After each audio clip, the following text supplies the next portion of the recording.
Soyez prêts. Ce n'est pas une plaisanterie. Songe à propos de l'enlèvement de l'Église reçu par le pasteur David Wilkerson en 1998.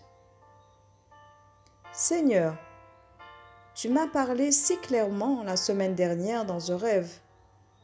Tu m'as dit de prêcher cet après-midi et je t'obéis. Matthieu chapitre 24, versets 42 à 44. Veillez donc, puisque vous ne savez pas quel jour votre Seigneur viendra.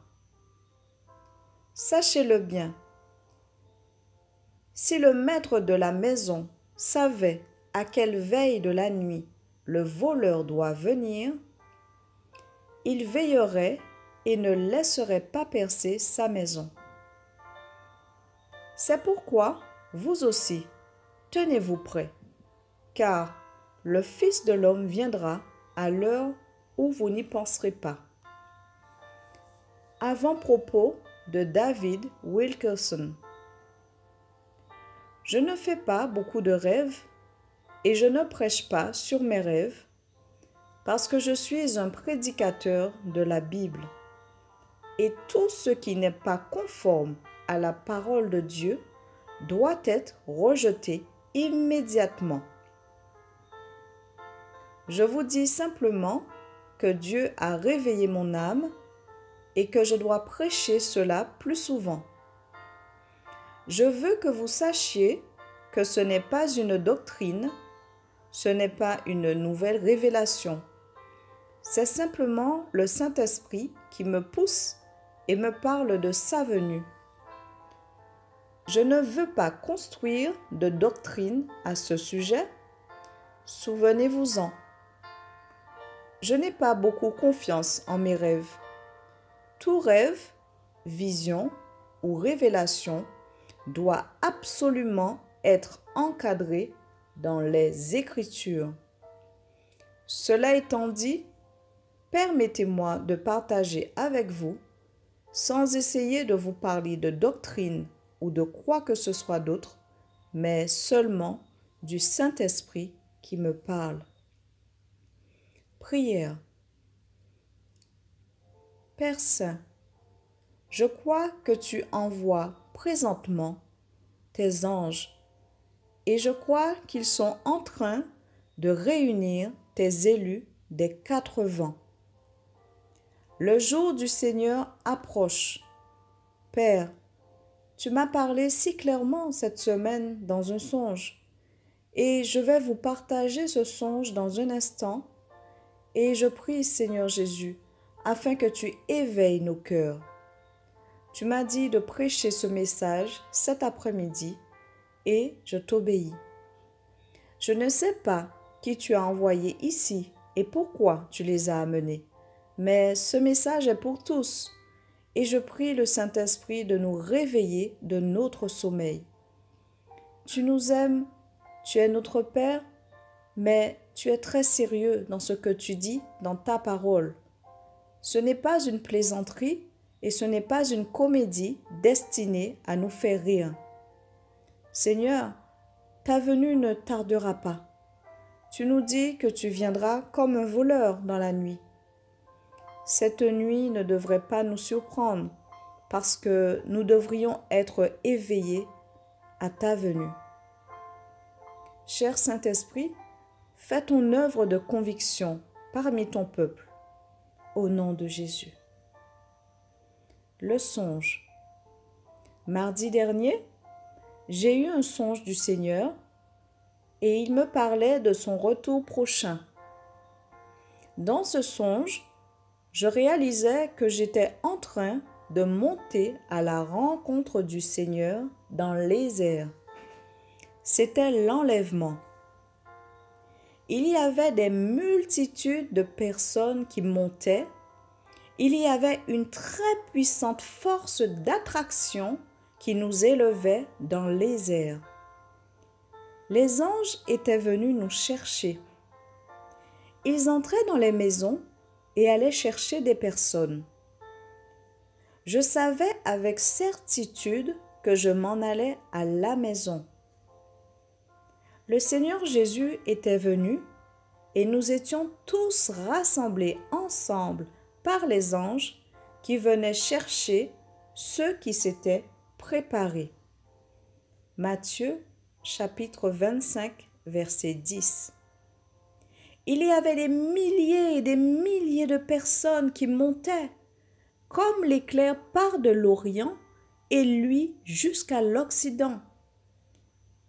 Je voyais cet enlèvement prendre place comme au ralenti. Je me rappelle tout particulièrement que je voyais dans une maison 3 personnes que je reconnus. 2 de ces personnes étaient des amis proches et l'autre était un membre de ma famille. Ce qui me surprenait le plus, c'était que nous passions tout droit et que ces personnes ne montaient pas. Ils restaient là. J'ai eu soudain un sentiment de terreur et je me dis, « Oh Dieu, ils sont restés en arrière !» Et le Seigneur m'a fait ressentir pendant quelques moments la terreur et la détresse de ceux qui restaient là et qui n'étaient pas enlevés. J'ai su à ce moment avec certitude que tous ceux qui s'appellent chrétiens et qui disent Seigneur, Seigneur et qui ne vivent pas pour Dieu et qui se servent de la grâce comme prétexte pour vivre dans le péché, ce verset est devenu très réel dans mon esprit. Matthieu chapitre 7 versets 21 à 23. Même si ces chrétiens semblaient endormis, ils savaient ce qui était en train de prendre place. Ils savaient que Jésus était arrivé. Je voyais des mains levées vers le ciel et j'entendais le monde crier pour attirer l'attention afin qu'eux aussi puissent être enlevés. Je m'entendais qui leur criait « Sortez de la foule, sortez de la foule !» comme si, s'ils étaient séparés du monde, ils pourraient être enlevés.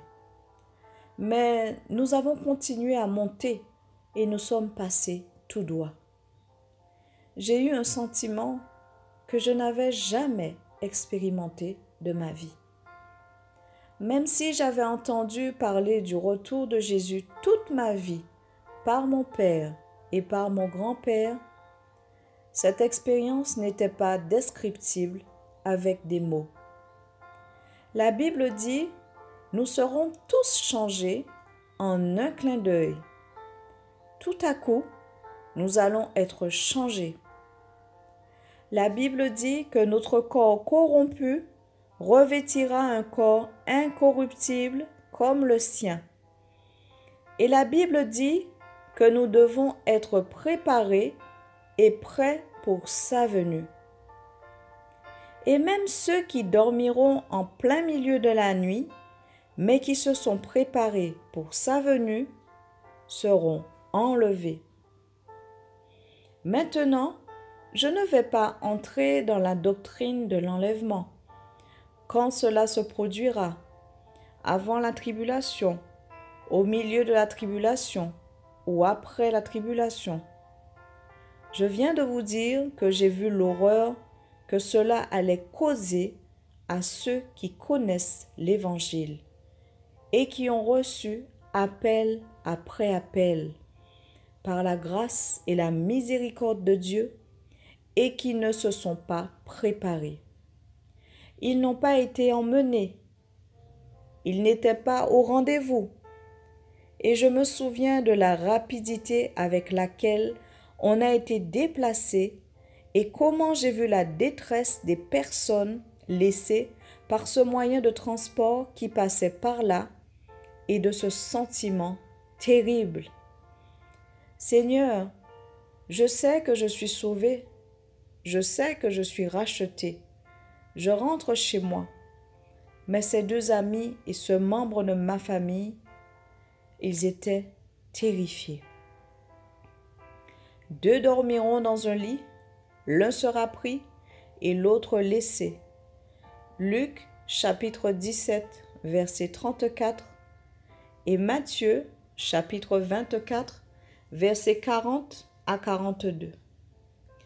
Attention donc, il vient comme un voleur dans la nuit. Il vient, les amis. Il n'y avait aucune sensation de vitesse, aucune sensation de déplacement, mais subitement, je me retrouvais à marcher avec tout le monde autour de moi. Nous sortions comme de nuages, du brouillard, du temps, de l'éternité. Il n'y avait aucune impression d'avoir été déplacé dans le cosmos ou ailleurs. Soudain, nous étions à la maison. Nous étions dans l'éternité et je me souviens de ce sentiment de sérénité absolue. Alors que nous arrivions dans l'éternité à travers ce nuage, il y avait une sensation de paix et tous les gens que je pouvais voir autour de moi ressentaient leur corps, leurs mains et caressaient leur visage. Il n'y avait pas de cris. Je n'ai vu Jésus nulle part. C'était juste un sentiment. C'était arrivé si vite. Cela avait l'air d'être un lieu de rassemblement.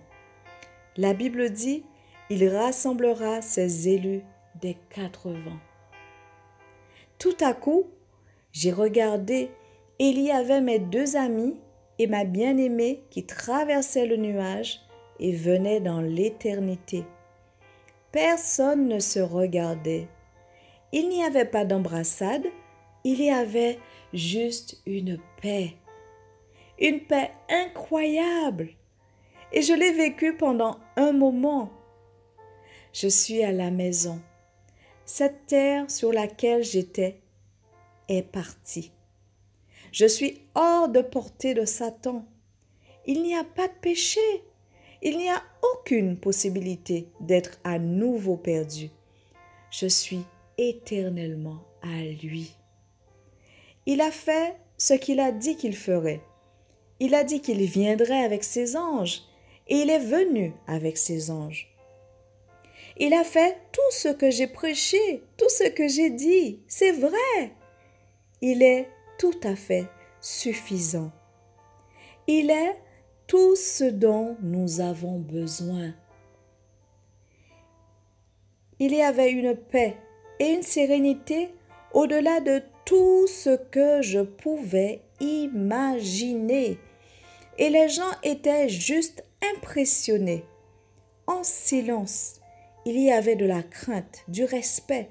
Il y avait une paix qui était absolument indescriptible. Un sentiment, c'était un sentiment que partout, tout était fini.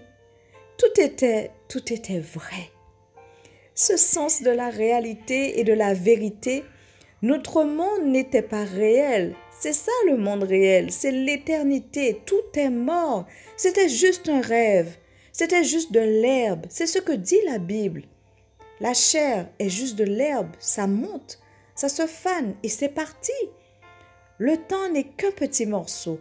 L'éternité est un grand royaume. Dieu a coupé un petit morceau et l'a donné à l'homme avec sa grâce et sa miséricorde en disant « Voici ma grâce, ma miséricorde, ma gloire. » Il vous donne de l'espace et du temps pour vous repentir et avoir confiance en lui. Tout à coup, je me suis souvenu, dans le songe que j'étais en train de faire, je disais « Mais Dieu, attends une minute. Tous ceux qui ne sont pas venus, tous ceux qui sont restés, qui pensaient être préparés, qui pensaient qu'ils étaient prêts, ils ne sont pas ici. Et eux, Seigneur, ils sont perdus. » Il y avait un sentiment en moi que maintenant, des gens ne seraient plus là. Mais je crois que Dieu me laissait ressentir le sentiment de la perte de ceux qui étaient partis. Et soudain, alors que je pensais à tous ceux qui n'avaient pas été rassemblés, je me suis réveillée d'un bond et je me suis assis. Et ces mots étaient comme un tonnerre silencieux dans ma tête. David, sois prêt, ce n'est pas une plaisanterie. Et je me suis allongée dans mon oreiller et Dieu a dit, mon peuple ne prend pas cela au sérieux. Ils en parlent, mais ils ne le prennent pas au sérieux. Et beaucoup vont être laissés pour compte. Ils ne sont pas prêts. L'âge de grâce est sur le point de se terminer.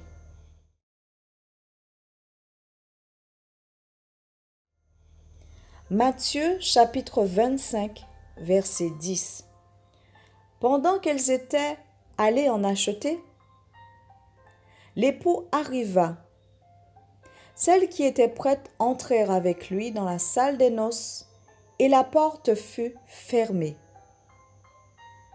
Matthieu chapitre 7, versets 21 à 23.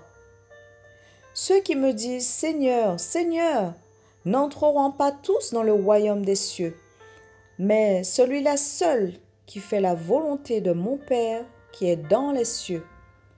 Plusieurs me diront en ce jour-là, « Seigneur, Seigneur, n'avons-nous pas prophétisé par ton nom? N'avons-nous pas chassé des démons par ton nom? Et n'avons-nous pas fait beaucoup de miracles par ton nom? » Alors, je leur dirai ouvertement, « Je ne vous ai jamais connus.